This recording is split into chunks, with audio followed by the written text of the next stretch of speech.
Megalopolis is the brainchild of Francis Ford Coppola, and what may be his final film. He's had the idea since the 80s, and is finally able to release it for the world to see. The movie takes place in the not-so-distant future where America has fallen from a republic to an empire called New Rome. Mayor Cicero has an intense rivalry with Caesar Catalina. Cicero wants to keep the status quo, while Caesar wants to build a new future. After discovering a new material called Megalon, he can use this material to bend space and time at his will, creating a utopia that can bend space and time to its inhabitants. Caesar falls for the mayor's daughter, and a scorned lover enacts revenge on Caesar as well as a jealous cousin.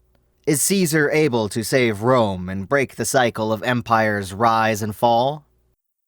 I'll start with some positives. Some of the actors were pretty good. Adam is the driver of the movie, so I'm glad he was fine. Fishburne and Voight were surprises to me. Fishburne is Caesar's chauffeur and narrator of the movie. Voight is Caesar's uncle who runs the bank. I do like the concept of this movie as well. America turned into an empire, the haves and the have-nots, citizens, non-citizens. These things happened in all historical civilizations and will continue to happen.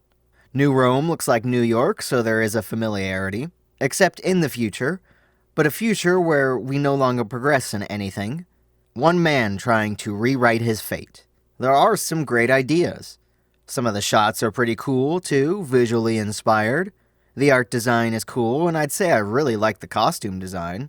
A mix of modern-day attire with old Roman robes. I kinda dug it.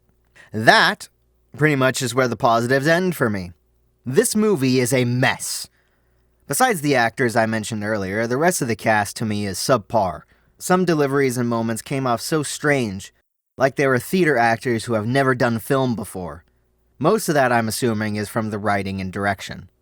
This movie is like a stoner's wet dream. Crazy visual effects that make no sense, just there to be trippy. Overall, the plot and character motivations are really weak, jumping all over the place and never committing to anything.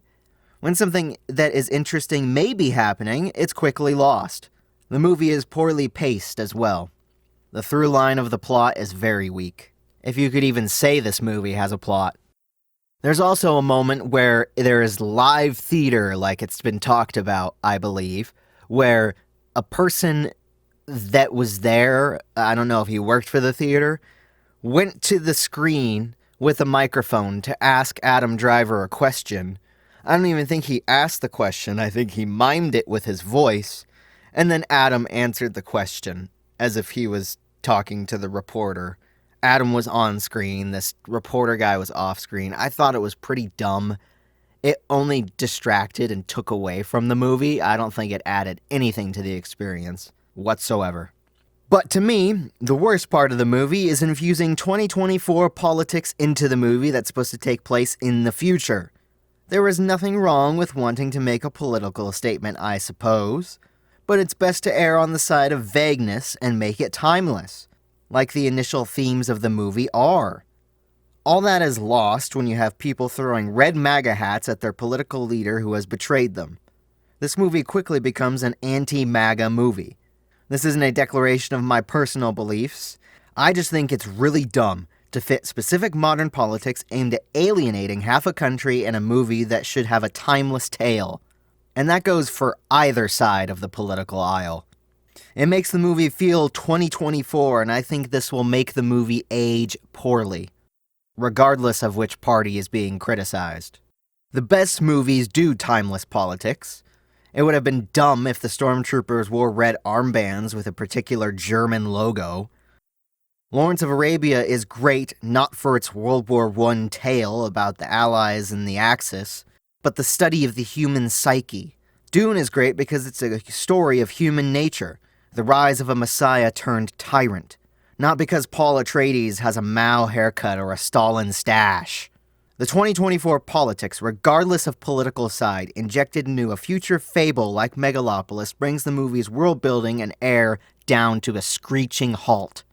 And while I had many issues with the editing, writing, acting, this was the straw that broke the camel's back for me. I do not recommend this movie to anyone. I think it's a waste of time, People were laughing the whole movie when they weren't supposed to. While it's great that Coppola got to write and direct his dream movie, heck, he even produced it, which was bold and inspiring, some ideas should be left in the mind. He could have really used someone to help him ground his ideas, similar to what George Lucas needed with the prequels, which I still like the prequels. I'm not comparing them to this because this is bad. I give this movie a generous 2 or 3 out of 10. Do not recommend. Don't waste your time, even on streaming, unless you are morbidly curious like I was. Thank you all for watching. Thank you for listening. If you enjoyed my video, please leave a like, follow down below, comment, subscribe. Let me know what you thought of Megalopolis if you saw it, or let me know what your favorite Francis Ford Coppola movie is. Mine would be The Godfather Part 2. But let me know what your opinion is. Thanks for listening and watching, and we'll see you next time here in the Junkyard.